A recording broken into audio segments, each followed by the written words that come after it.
صاحب یو بله پوښتنه ډېره زیاته ضروري ګڼم د بازارونو کې مختلف قسمه خلک ګرځي او هغه پیډونه هم جوړ کړي که نه او ښه مزېدار سپینې کپړې سپین پټکۍ والي او د مدرسې په نوم باندې پیسې ټولوي جی صحیح ده جي نو د دې حوالې سره شریعت څه وایي؟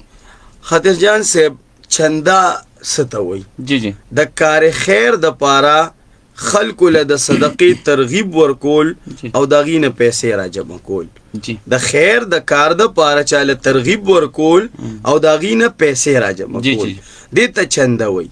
خود نبی کریم صلی الله علیه وسلم په مختلفو ټیمونو کې د چاندې اعلان کړی دی او بعضې موقعو کې په جوماتونو کې د امداد راجمع کولو دپاره آواز لګولی دی لکه په غزوه تبوک کې یا یو ضرورتمند یعنی ضرورتمند خلک د قبیله وفد راغلی او د هغې دپاره اعلان کړی دی نو چندا دا یو مقدس کارو او دا به د دینی کارونو د ضرورت دپاره کېدو. لہذا اوسم زمونږ په دې وطن کې چې څونه مدارس اسلامیه دي نو دا د دې قوم په چاندو باندې چلیږي.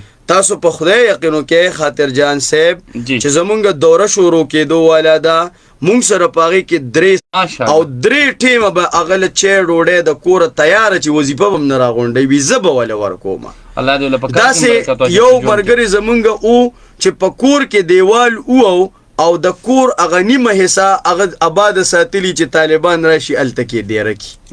نو دا د ضرورت په بنیاد چې چانده وي او دا قوم په هغې کې عیسی علي نو دا خو دوی ته به الله ډېر لوی اجر ورکوي. خو زمونږ بدقسمتي دا شوه چې مدرسه کې ورسره نیم طالب هم ني یا د سره مدرسه وینه او پیډې پیدا کړي وي په بازارونو کې ګرځي او دین هم شرموي مدرسې هم شرموي علما هم شرموي او د ځان یې سفیر هم جوړ کړي او په هغې کې بیا زیاتې هم کوي. اکثرو مدرسو سره دا ډیلونه کړي چې مثلا 100 روپۍ مې راغونډې کړې نو 2 حصې به ظالم او یو به مدرسې له ورکوم. نو دا زیاتې دی ظلم دی او د دین په جامه کې چې دا کار کوي نو د سزا به هم ډبلي. نو که یو سړي پیټ پیدا کړی دی په بازار کې خلک هم تنګوي مدرسه هم شرموي او د واقعي مدرسه نه ده او د مدرسې په نوم باندې چاندې کوي نو دا حرام کار کوي او داسې حرام چې د دین د بدنامۍ ذریعه ګرځي. نو عام مسلمانان دې په خپل لاس با اعتماد مدرسې سره خپل صدقه او تعاون جاری ساتي.